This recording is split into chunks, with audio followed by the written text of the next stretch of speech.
Hello, I'm Luca De Giglio, and this is the Web3 in Travel podcast, where you can learn about crypto, blockchain, and how the new internet will change travel. Okay, so let's see what you missed by not attending the Web3 in Travel Conference 2024. First of all, this is that was the third edition of the so far only conference dedicated to Web3 in travel in general, specifically. And after the 2022 conference in Porto, Portugal, the 2023 conference in Barcelona, this year we came to Italy, where most of us are from in Trips community. And this year we did it a bit differently. What we learned in the previous editions was that most of the value for people attending the conference is in the networking, is in the fact that you can still today talk to the most prominent people in the industry. And of course, the speeches and the panels are all important, but we wanted to really focus on that. So we decided to go to a special place, a castle in the middle of Italy in the region of Umbria, where we could spend 3 nights and 2 full days basically talking to each other. I try not to repeat what I already said in the previous episode presenting the conference, so let's just see how it went. First of all, there were not many people. I would say about 40 people were there in total. We were hoping this time to have more. There was a maximum of 100 anyway, so that was not supposed to be a mega event. But yeah, I would lie if I said that we were not worried a few days before that. We really thought that people are coming from far away and they want to come to a certain, meet a certain number of people, etc., etc. So we were worried, but then things turned out very well. They turned out very well because I think the space we chose, that castle, felt like it was kind of an elite event. It wasn't. It was open to everyone, and we tried to keep it as cheap as possible. We didn't make any extra money on the accommodation, and the conference ticket was not too expensive, like €200. But yeah, it felt like one of these retreats of the top people of the industry, because it was. I mean, there were really few people, and everyone there was there because they wanted to be there, and they were prepared on the subject, and they were very invested in the subject. So one thing you cannot see when you are at a conference is what everybody is saying to everybody else, right? So I personally could not know what people talked about in private, in small groups, or in bigger groups. What I've seen during the first day gave me a good hint about the quality of the discourse. We had this ideas hackathon in which people were building basically a startup, and they would stop just before starting writing code. So they discussed ideas, and I could listen to what they were saying, and we didn't record that. So this stays between them. But again, I could see like any of these groups, there were 2 groups doing that with 2 ideas.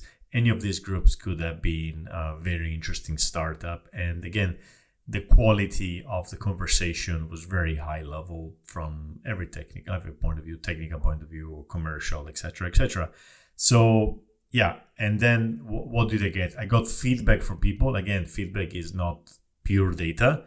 I'm sure if somebody wasn't happy, probably would have not told me, but I had most people come to me and say, this was great, it was really nice. Somebody told me, this is the exact size of a conference I want to attend. That's the kind of atmosphere I want to have. Somebody else told me, that's the best conference I've ever been. And, again, there's always this difference between expectations and reality. And the expectation was really low a few days before, and the reality is being really positive. But yeah, if you know anybody's been there, they're going to give you probably a better outlook of what I can. And, everybody has different opinions. But in general, I think it was a good experience for most of us. to the point that I was playing with the idea to organize the next conference as a closed event. So focusing on getting, again, the maximum level of discourse and optimizing for quality and attracting the most prepared and interested people in the space, even if there's not many people, the result will be similar to this year's result. Like, people will go home very, very happy about that. Again, I'm just toying with the idea. Maybe next year things are gonna be different. We can do a big conference, etc. But I have kind of the feeling that there are many big conferences, many possibilities for people who want to meet many people to attend. So maybe that's our niche. I don't know. We'll see. Anyway, let me go through mentally what we've done in this couple of days. First of all, we because there were not many of us, we organized the pick up from the train station by ourselves. So I personally went down to the station at least 3 times to pick people, and that was nice. Again, that was an unexpected side effect of having a small conference. So I would go down with my car in the hills, from the castle down to the hills, to Orvieto station, and then I meet people, and they came by train, mostly from Rome.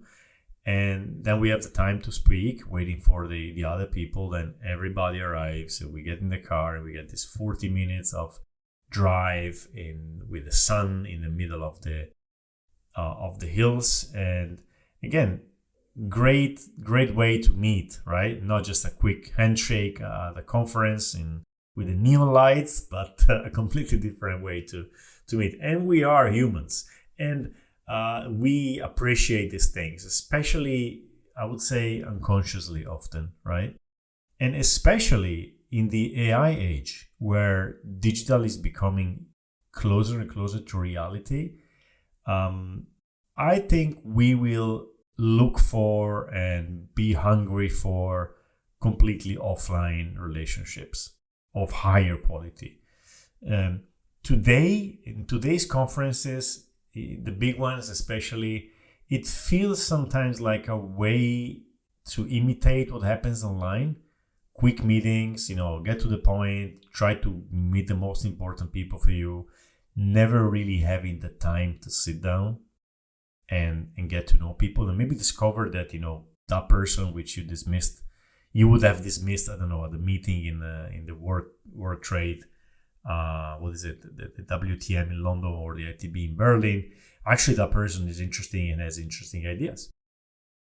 On the way back, I also drove people. I drove one person to the Florence airport, and that was like a couple of hours, almost 3 hours of time to discuss other things out of the specific Web3 travel subject. And again, this is very valuable in my opinion. So that was great.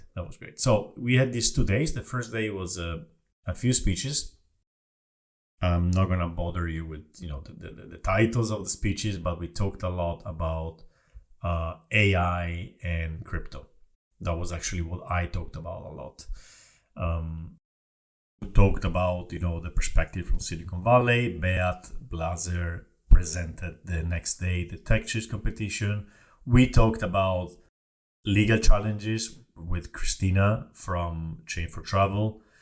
And that's another perspective we in crypto tend to forget, or we want to forget, because it's the uncomfortable discussion we don't want to have. And so it was very good to have Christina there and discuss about that. Francesco Vincenti talked about the network state. This is something completely separated from Web3 travel, apart from the fact that network states, people are traveling and they are mostly digital nomads. Very hot subject right now, because the token 2040, whatever, this is the conference in Singapore which just ended. There's at the same time the network state Singapore education 3 months thing started with Balaji, something I would have really loved to go to. And Riccardo Cocco, a professor from a university in Rome, talked about next-gen revenue management connected to Web3 and AI.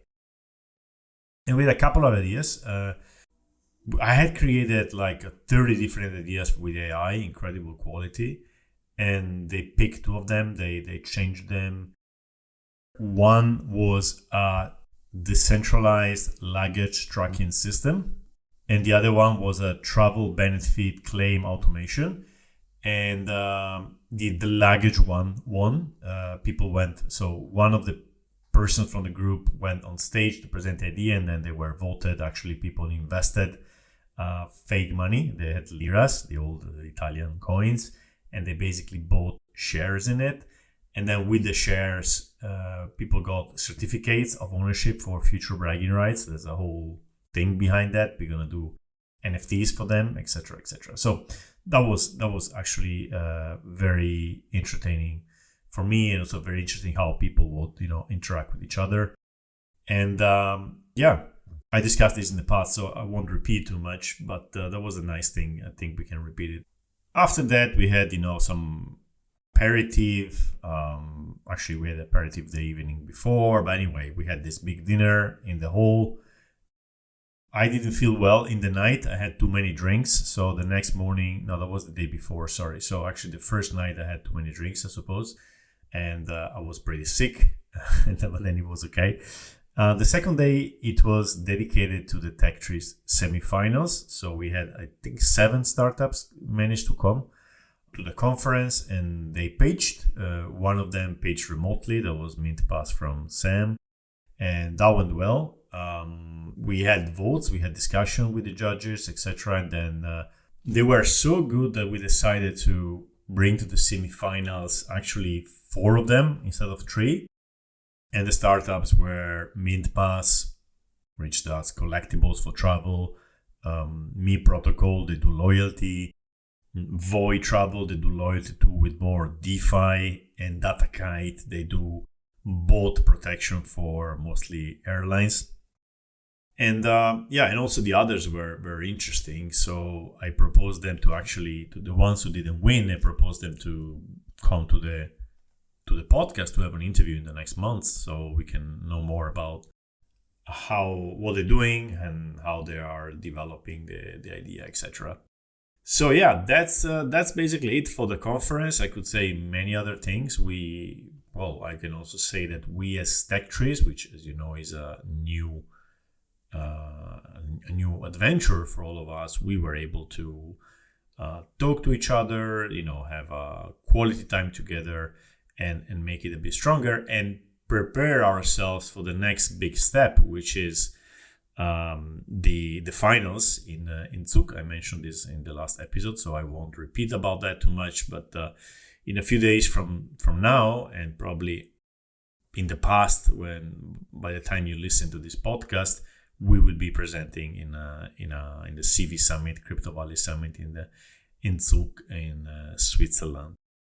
Now, a few thoughts in general about the conference. Why do we do these conferences? First of all, I mentioned this in the past. We do it because there's something the industry needs. So we try as Trips community, and later the Web3 and Travel DAO, we try to do something which is useful. And 3 years ago, we decided that one of the useful things for the industry is conferences, right?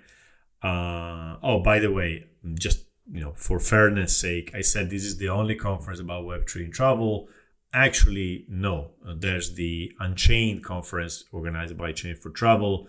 Also, their 3rd year. Actually, the first year we had it on the same day without knowing. They bring in many more people from the travel industry in Palma de Mallorca. I'm flying tomorrow there for my first time.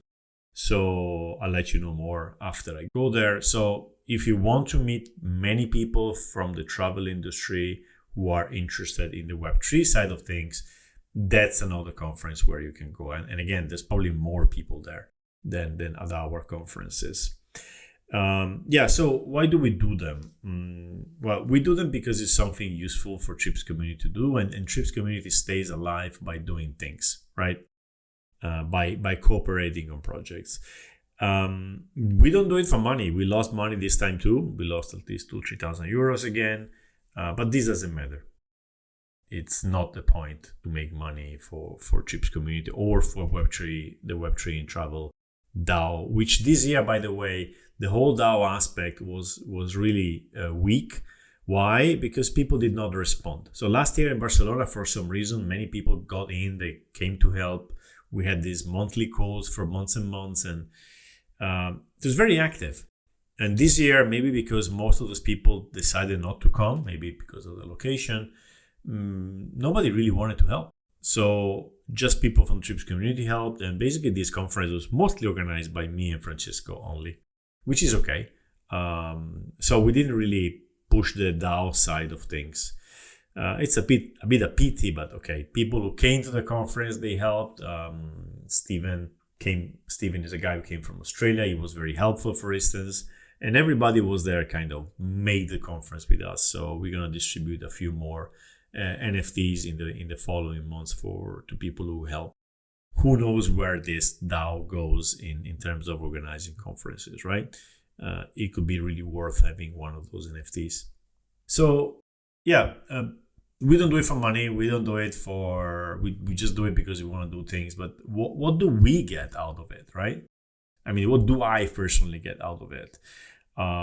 Of course, I get, visibility, maybe authority, etc. But again, this is not really the point. The podcast itself is much more efficient in that case.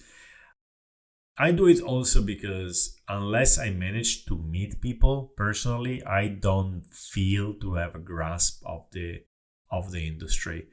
I've always had this feeling with crypto. I haven't been to many crypto conferences. Maybe you think I go to all of them.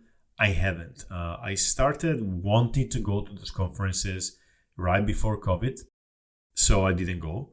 And then I went to a few, and I kind of didn't go to too many, maybe 5, 10 in total.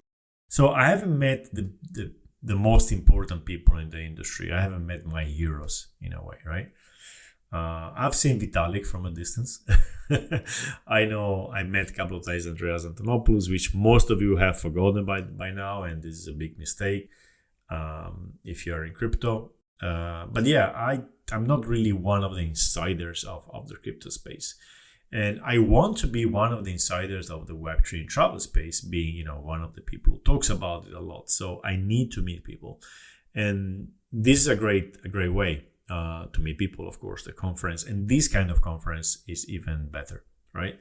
So what changed after this conference? What did I get? Well, what I got mostly is that we're getting serious. There are now people who are focusing their startup efforts only in this space. Okay? And that's one thing. We had them before, but not too many, and there are more and more. And this is the new generation. I mentioned this last time too, I think. It's not anymore the ICO generation. It's the next cycle generation. Different ideas, different technologies, etc.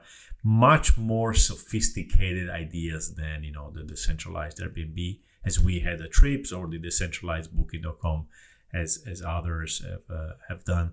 There's many more ideas. We are trying to, tackle this problem, the travel industry not being innovative problem, from different angles.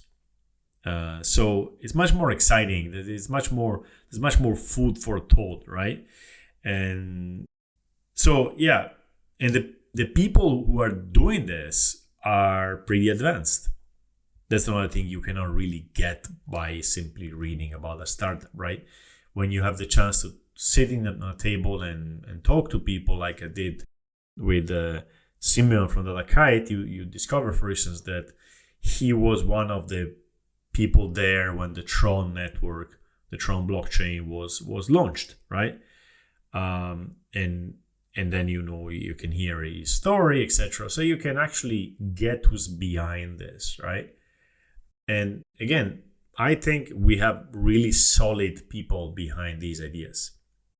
I haven't seen much of the startup for lifestyle approach, like, people getting into startups because it's better than getting a job. You come up with an idea, you get 50, 100, 150 to 200,000 or more.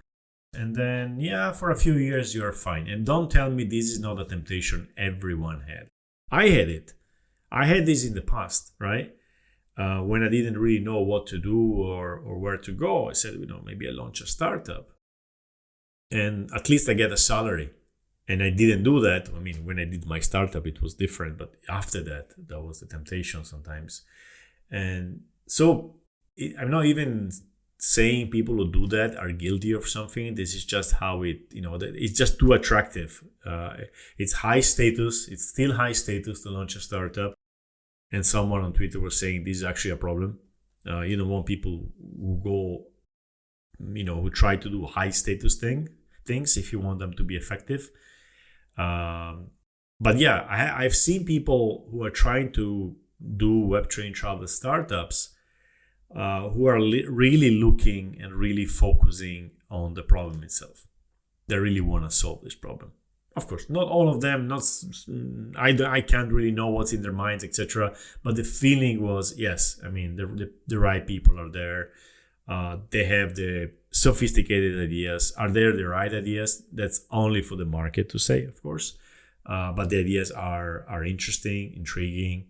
The problems they're trying to solve are big problems in the travel industry. So, it gave me that feeling that things are finally aligning. We are getting there. It's a series of positive signals. All right, I got zero feelings like, oh my god, this is not the right direction. That's the right direction, in my opinion, for the industry to go. Again, as I said a million times, the problem has to be solved at the infrastructure level.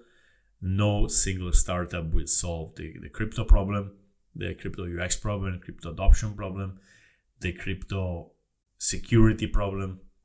But and this is going to happen outside of travel. But what we can do on our side is being done. Right now, again, I was saying tomorrow I'm leaving for Palma de Mallorca for Unchained. Then I'm going to fly to Zug for the Crypto Valley, and that's going to kind of complete my tour of what's happening in general in this industry. And that's good also for the podcast. When I started it, I didn't have this kind of inside perspective. Now, being part of TechTrees, being invited to speak at more and more conferences, and so having access to a bit more probably the insider play, even on the VC side, I think I will be able to bring you more interesting content than before. So this podcast is what now? Almost 3 years old. It's going to be 3 years in November. And it's been basically composed of 3 phases. The first phase was basically teaching all the basics. So I took you from zero knowledge in crypto to a certain degree of knowledge. Then there's been a lot of research and interviews and thoughts and discussions. Then we had a little bit of AI. I know it wasn't that interesting, but I really wanted to see how the AI, the state of AI knowledge here.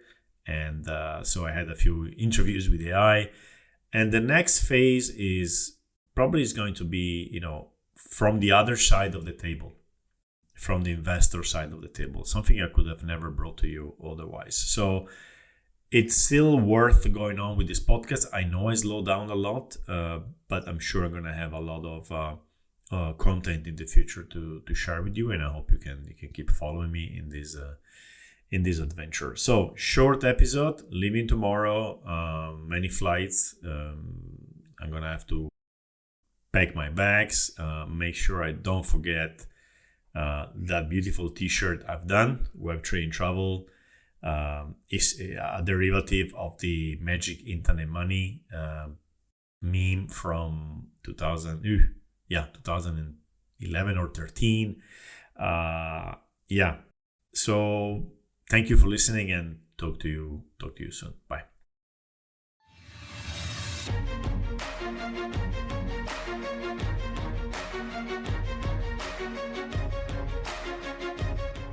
And we're done.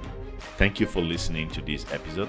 For more insights, follow me on Twitter at tripluca, TRIPLUCA. If you enjoy my podcast and want to support it, head on to podcast.web3intravel.com, 3 is a digit, and mint an NFT. If you want to sponsor it, you can do it at the same page. I will mention you in the podcast, and your name will appear on all donation NFTs for a while. Thank you, and ciao.